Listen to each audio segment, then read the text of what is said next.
Thank you. It's a pleasure to be here today to talk about some analytic work that we did at the National Renewable Energy Lab. I'm in the National Wind Technology Center. And over the last year and a half, we've spent quite a bit of time working with a broad group of industry stakeholders, participants, other government laboratories, looking at the potential for wind energy in this country. So here is a picture that you've seen before in some different formats today, showing the energy use in the United States over time. And obviously the first thing to note is that it has grown dramatically, and there is every indication that it will continue to grow into the future. You can also see that it's primarily fossil-based, as has been discussed. But in the red, you see the nuclear power, and up there at the very top, you see a green little space, and that's the renewables. So I'd like to suggest that it takes a long time for a technology to work its way into our national energy mix, but that it is possible to introduce new technologies. This is focusing in on what that little green piece is made up of. These are the renewable technologies installed since about 1978. And you can see several different technologies. The wind is up there on the top, and it's the fastest growing technology right now in the United States. When you see the little stair steps in the installation pattern, those are directly correlated to the periods in which the production tax credit lapses. So the production tax credit was passed by Congress. It's today worth about 2 cents per kilowatt hour, and it is generally passed for some period of time. And then when it lapses, very little wind energy has been installed, but as soon as it comes back into force, the industry goes gangbusters. Last year was a record for the United States, installing over 5,000 megawatts of wind energy in 1 year. This was about 26% of the global installation of wind technology. Looking at this chart, you can see that Europe in the orange is the leading area of the world for wind technology. They've made a commitment several years ago to move in that direction, and so that industry has grown dramatically there. But the United States, shown in blue, is on a very significant growth track. And so that brought up some questions that, like I say, this big group got together, and we wanted to postulate what would be some of the impacts, the benefits, the costs associated with a significant contribution of wind energy, say 20% electricity by 2030. We decided to use the Windiest generation capacity expansion model. This is developed by NREL, and it is similar in some ways to some of the other types of models used to show results that you've seen today. Of course, all of these questions about what is the technology cost today and what will it cost in 5 years, 10 years, 25 years, those are all very nebulous questions, hard to get a handle on. So we did have a very broad group of people that we talked about a lot of these things to come up with these assumptions. And the analysis that I'm going to show you today is basically a comparison between our 20% wind scenario. So it's a scenario in which 20% of the nation's electricity is provided by wind energy. It's compared to a scenario in which there is no new wind added after the year 2006. And so in some ways, this is a business as usual type of scenario.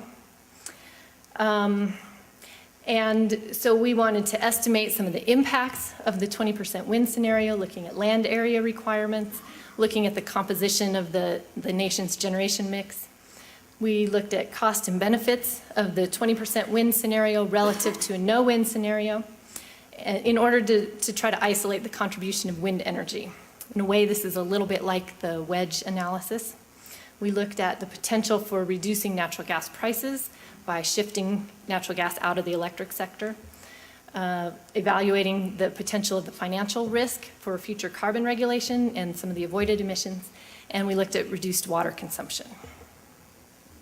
So the approach that we took for this study was to prescribe the annual energy generation from wind. Okay, so this WINDS model, it is one of these economic models, but in this case, we told it how much energy to provide every year until 2030 so that it was 20% wind at that point. As I mentioned, you have to assume future cost and performance of the technologies. You also have to make assumptions about how the electric grid is going to operate and expand. And the model then does a nationally cost-optimized use of the wind resource because it has varied quality. We have delineations of class 3 to class 7. And so the model looks at how to best use the different quality of wind resource, how to move that wind resource from the windy location to a load center, either using the existing grid or building new transmission lines. It also looks at how compares the use of land-based wind technology versus offshore wind technology. And then the balance of the generation, besides the wind energy, is expanded basically in a business as usual scenario. We are not modeling any sort of carbon mitigation policies. And so it's pretty much just coal and natural gas. So as I mentioned, the WINDS model, it was developed at NREL. It's a multi-regional, multi-time period model for electricity capacity expansion for the United States. And it's designed to estimate market potential for the next 20 to 50 years. And in this study, we only went to 2030. So here's the numbers that we used. And as I say, this is a very difficult thing to come up with estimates for what the technologies cost today and into the future. And all of these models, results that you've seen have these kinds of assumptions. We're looking at natural gas plants that basically don't have very much improvement in cost or performance throughout the scenario. And we're using the annual energy outlook, which is produced by the EIA, and using their high price fuel forecast. And nuclear power, we have a decrease in the future due to technology development, improved operation, and reduced risk, assuming that some of these issues that were discussed earlier are resolved. Coal plants, this cost is actually based on actual proposed projects, and they do tend to increase over the next 5 years, and then we're assuming a flat cost. Wind technology, we believe that there is potential for continued cost decrease due to technology development, as well as relieving some of the supply constraints that exist today. And also, as was mentioned earlier, the exchange rate is very significant in all of these generation technologies, and so we're kind of assuming that any imbalance there also goes away. And we also believe that there is potential for continued improvement in wind technology to increase performance in the capacity factor. So, wind technology, I just wanted to give you a perspective of where the technology is today in case you haven't seen a wind turbine since some of the early ones in California. So the wind turbines today are bigger than a Boeing 747. They're very large, and so they're a relatively mature energy generation technology in this country. As I said, there is potential for continued improvement. I mean, they've been around for a while, but they certainly don't have the history of the fossil fuel generation technologies that we have in this country. And so there is potential for future improvement.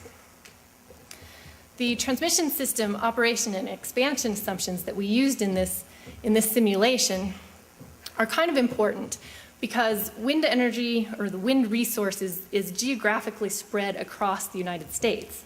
And in general, the windy places are not where all the people live. So you need to get electricity from a place, some remote place, to the place where the people are, where you're going to use it. So transmission is important. There will definitely, in order to really expand the use of wind energy, there will definitely need to be an expansion of the transmission system. One of the assumptions that we made in this study was we assumed that there were no wheeling charges. And this assumes that the electricity system evolves into something where there would be very large regional markets. This is similar to what has been happening primarily in the East in some of the RTO and ISO organizations, but we're assuming that it happens at the interconnect level. So this is an example of how the Windiest model uses the very precise location and quality of wind resources. in the upper right chart. The wind resource it's got a very significant or sophisticated GIS-based methodology. And so it looks at wind resources, the different wind classes, power classes within a 9 square kilometer cell, and then it aggregates that into a supply curve in order to meet loads in 358 different regions throughout the United States. So you're looking at the load balancing in those regions.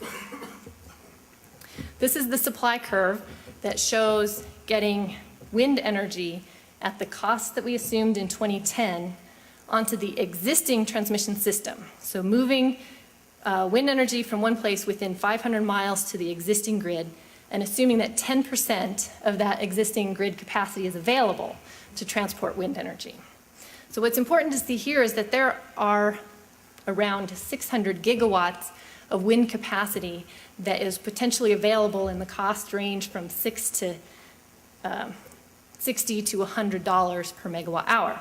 That's with no subsidy. So our 20% wind scenario. We prescribe the energy generation, and with the technology cost and performance assumptions, we end up with about 300 gigawatts of wind energy in 2030, producing 1,200 terawatt hours a year, and that provides 20% of the projected electricity demand. That means there would be around 100,000 3-megawatt type of wind turbines in the country, and the annual installation rate would have to grow from the last couple years' levels of 3 to 5 gigawatts a year up to around 15 gigawatts a year. And at 15 gigawatts a year, assuming that level could be sustained, then the 20% wind-generated electricity should be maintained beyond 2030. You can see that there is a little bit of offshore wind that becomes economically available, primarily in the northeast part of the country. So about 50 gigawatts of the 300 gigawatts would come from offshore wind. So this is an example of how or what the WINDS model is doing to look at how it moves wind resource around. So this is the scenario goes from 2006 to 2030. This is 2012. And what you see in the purple shaded areas is wind energy that's used within that region. The blue arrows are showing wind energy that's moved from one region to another on existing transmission lines. And the red arrows are showing wind energy that's moved from one region to another on new transmission lines. So here's 2012 and 2018, 2024, and 2030. In general, as I mentioned before, wind energy goes from the low population areas in the center of the country where there's high wind resource out to the coasts or to the places where there are more people. So again, there will be a need for additional transmission capacity in order to use this much wind energy on our system. This is showing the capacity installed by state. Again, we'll step through the scenario. So this is 2012. As the states get darker green, it's showing a greater capacity. And there are little wind turbines out, blue wind turbines in the ocean to indicate offshore resource. So here's 2024 and 2030. So over time, this wind energy would be distributed pretty much throughout the whole country. We are blessed, the United States is very blessed with a significant wind resource pretty much throughout the whole country. The land area that would be required is shown by the squares in each state. So the large square is showing the area of the wind farm. So this would be the area that, assuming that all of the capacity in that state were in one place, which is certainly not likely. The wind farm area is represented by the large square. The small brown square inside the larger black square is the land area that would be occupied by the wind turbine towers and roads and that would not be able to be used again. Okay, so one thing to remember with wind farms is that the majority of the land in the plant area is still available for other uses, such as farming or ranching or other kinds of uses. So this is showing the generation technologies that we have in the 20% wind scenario in the yellow and the no new wind scenario in blue. On the left you have the capacity and on the right is the generation. So the most important thing to observe here is that on the capacity side, in the 20% wind scenario, there is a pretty significant reduction in requirement for coal capacity. So that's about 80 gigawatts of avoided capacity for coal plants. However, there is additional capacity required for natural gas combustion turbine plants. And this is in order to maintain reliability of the system due to the variable nature of wind energy. Now, even though you have this additional capacity of natural gas plants, they do not run very often. These plants are simply running in order to close the gap between the load and the wind energy as it varies over time. So you have the capacity, but you don't have the energy production. Here is showing in the upper chart, this is showing by percentage the generation technologies for the 20% wind and no wind scenario. And then on the lower part is showing the generation over time. So in this scenario where, again, there's no carbon mitigation policy, and so the balance of generation is pretty much coal and natural gas, the generation from coal continues to increase over time. And it remains, today it's a little over 50%, and by the end of our 20% wind scenario, it remains at about 50%. However, if there is no wind, then the proportion of generation from coal increases quite a bit. So what are some of the benefits that could be associated with the 20% wind scenario? This chart's a little difficult to read, but the two bottom spaces are the fuel usage associated with coal in blue and natural gas in green for the 20% wind scenario. The two areas up here are the fuel associated with the no new wind scenario. So that's the fuel that you're offsetting with the wind energy. And the reduction in coal requirement is about 18%, and we can reduce, in this scenario, the natural gas requirements by 50%. So in effect, you're removing 50 or potentially 50% of natural gas from the electricity sector, and you're freeing that up for other uses. Now, if you use some simple elasticity relationships and you're looking at historical US natural gas price relationships, then this reduction or shifting out of the electricity sector, shifting this gas out of the electricity sector, could potentially reduce the price of natural gas nationwide by 12%, or 86 to $214 billion. Now again, let's see, well, and so then, because natural gas is used for things besides electricity.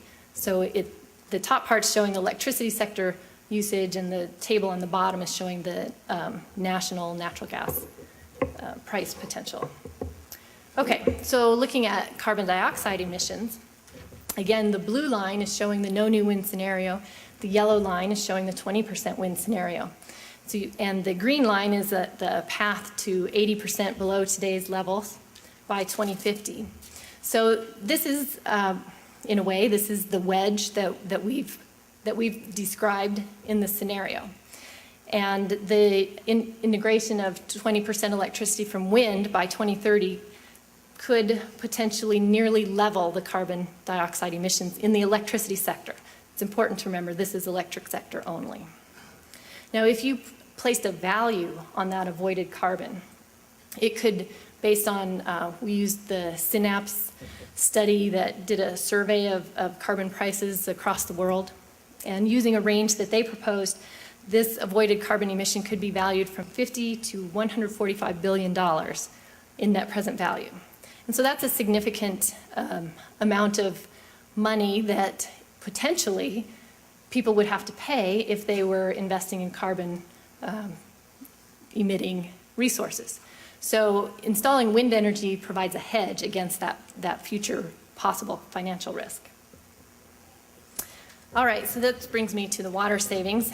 As was mentioned by someone earlier, the combustion or thermal plants do consume water, And if you could compare the 20% wind scenario to the no new wind scenario, over the period from now to 2030, we can reduce water consumption by about 8%. And this would be 4 trillion gallons of water.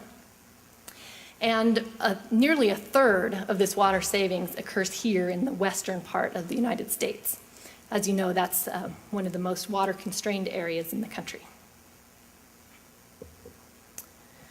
All right, well, there would be impacts, there would be costs or benefits, and of course, there will be some costs to installing this much wind energy. However, when you look at these scenarios in an absolute basis of the investment in the electric sector between now and 2030, it's very significant. Over $2 trillion will probably be invested in meeting electricity demand. And when you compare the 20% wind scenario to the no new wind scenario, there is an incremental cost of the wind technology, but it's really only about 2% of this $2 trillion investment. Now, in the 20% wind scenario, wind energy does have a higher capital cost. However, it tends to offset the fuel requirements that you have in the no new wind scenario. So that's where the difference sort of is made up. And this cost, it comes out to about $43 billion net present value, and that could equate to about 50 cents a month on the average household electricity bill. Okay, so that brings me to the conclusions here. Based on the analysis that we've done, it appears that providing 20% of the nation's electricity from wind is technically feasible. There are benefits that we've tried to quantify in this study that include carbon emission reductions, reducing the risk of future financial obligations related to carbon emission, potentially reducing natural gas prices, reducing water consumption, and there is an incremental cost. Now, there are other benefits to wind energy that we didn't quantify in this particular analysis, so it's important to remember that. And so I guess that's what I'd like to leave you with today, that wind energy appears to be poised to become a significant contributor to the nation's electric system, and in my opinion, the industry is ready to go. There's a great deal of there's a great deal of excitement and organization, and the industry has learned a lot, and I think they're ready to go as long as the political atmosphere can maintain some support.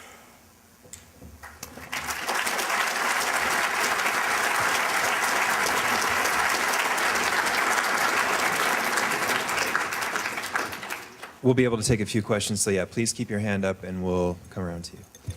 Hi, I'm wondering about, I'm a bird watcher, and so I'm wondering what you are doing to eliminate the killing of birds with the turbines. And the other question, I was told at one time that most of the wind turbine parts are made in Germany. Is that true? A great deal of wind turbine components are imported to this country. I couldn't say that most of them are made in Germany. Okay. But yes, a lot of wind turbine components are imported from a variety of countries.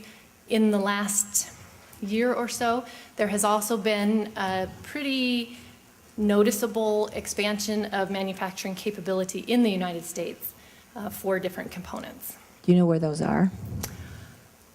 There are a number of states that have built new facilities. I can think of Iowa and Pennsylvania, I think Louisiana or Arkansas. So yeah, Texas, there are a lot of new manufacturing facilities. And is that the reason we're having such a hard time getting the turbines, the engine parts? Well, I think, in my opinion, the primary reason for the shortage of wind turbines is because of the on-again, off-again nature of the production tax credit. Mm-hmm. When a company sees that you're going to have an incentive for one more year, that's really not an incentive to go build a manufacturing plant in order to provide, turbines beyond that.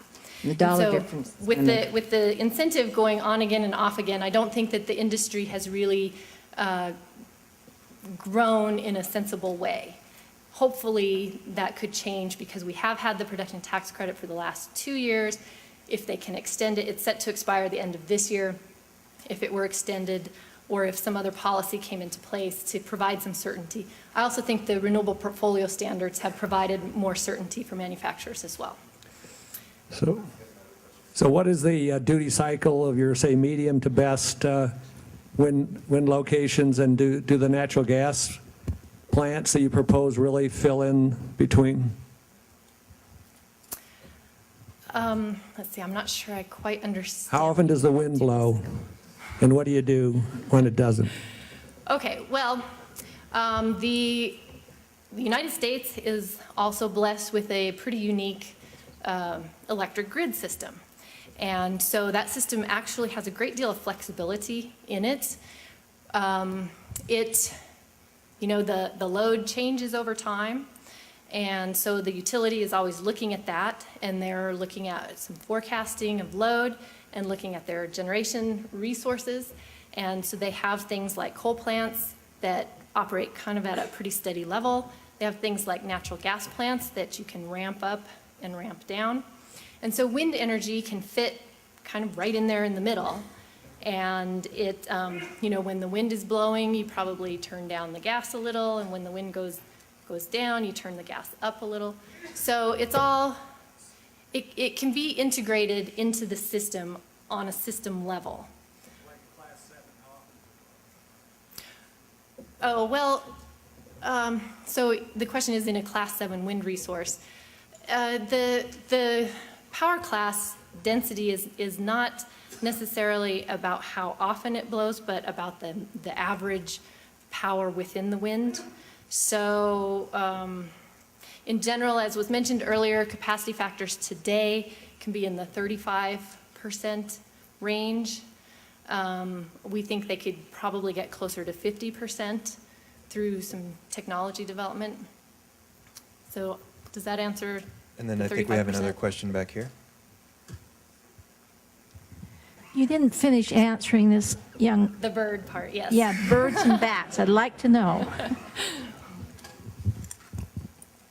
Okay, let's see. The National Academy of Sciences published a report almost a year ago, and they looked at avian mortality issues related to wind turbines. And I think it's important to note that there are that human interactions have a great deal of effect on avian mortality. It's not just the wind industry. Okay, and so they have a table in that report, and when you look at that, wind turbines are pretty low on the scale of risk for mortality for birds. Buildings are pretty high. House cats actually are probably the leading cause of avian mortality from human interaction. So I think, with every energy generation source, there is potential for interaction with species. There's also, as Dr. Root pointed out, with climate change, there could be a very significant effect on species. So I think we need to keep it in context, but there are research programs underway to try to understand how birds interact with wind turbines and bats as well. And, and siting is a very important aspect of it. I think the industry has learned a lot since the unfortunate sighting of wind turbines in a golden eagle nesting area in California, that today that would not happen again. And so there is a lot of work going on to try to develop siting regulations and to understand ways to avoid potential avian interactions. Hi, Maureen. Hi, right here. Yes, I was wondering about these modeling results, which seem very new, and I've been sort of curious about what the results of this 20% scenario have been since it was first announced, I guess, over a year ago. But my question is, were there any runs done that looked specifically at the role that energy storage might play in helping to mitigate the costs? I mean, admittedly, they seem to be fairly reasonable, but are you familiar with those scenarios, and could you tell us a little about Yes. that? We did not do any scenarios that included storage technologies. In general, I think that when you consider operating the grid on a system level, that the cheapest form of storage is natural gas in the ground. And many studies have been done to look at integrating wind resources into various parts of the electric grid. And really, in every study that I'm aware of, they've shown that pretty significant wind penetration, from 10 to 20% or so by energy, can usually be accomplished without any significant change to the system structure. So certainly, if you go beyond 20%, and maybe as you get close to 20%, then there could be potentially some certain constraints where you would need to investigate, where storage might become a cost-effective part of it. Also, if the use of electricity changed, like plug-in hybrid vehicles or something, which we did not model anything like that, that would certainly change the way you would operate the grid. Great. I think we have time for 2 more. Okay, my question has to do with the same thread as the last question, and that is on the intermittency of wind power. And of all the articles I read on wind power, about 1 out of 100 goes into storage of energy. And one of the interesting ones that I read about was something called pumped hydro, where you'd have 2 reservoirs at different levels. When the load is low, you pump water uphill, and when the load is high, you let the water run downhill, and hydroelectric. Okay. And could you address that into your scenarios there? What do you think of that idea, and how could it help?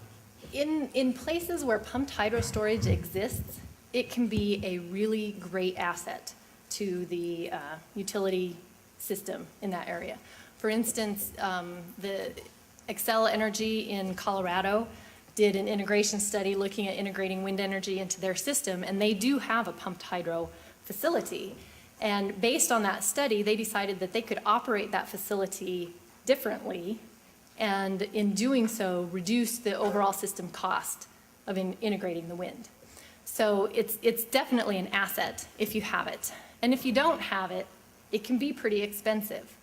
So it comes into looking at the electric grid as a whole and all of the different resources that are available to a utility. And potentially they could decide that it is cost effective. In general, I don't think that generally comes out, that it's cost effective. They may have other reasons for wanting to do it too, besides just these short-term load fluctuations. I understand that in Texas, recently, the wind generation just kind of like dropped off quite rapidly and created some concerns. Are you familiar with the details about that? I'm not familiar with a lot of details. I did, read a newspaper article about that too. I think, let's see, some of those kinds of fluctuations are really not unusual. In this particular case, it probably was caused by wind. But if a coal plant trips out for any reason, as maybe, whatever happened in Florida a few days before the Texas event where they did suffer a blackout, those kinds of events occur. Utilities generally have ways of dealing with them. As you get higher integration of wind energy or intermittent types of resources, then the utilities will certainly have to improve their forecasting capabilities. And in the article that I read, Texas currently does not have a state-of-the-art wind forecasting system, but they're in the process of developing it. And so at least in Europe, where they've had significant levels of penetration for a greater time, and they've really invested in forecasting capabilities, I guess my assumption is that once those things are developed and in place, that those kind of events will probably be mitigated. Okay. Thank you.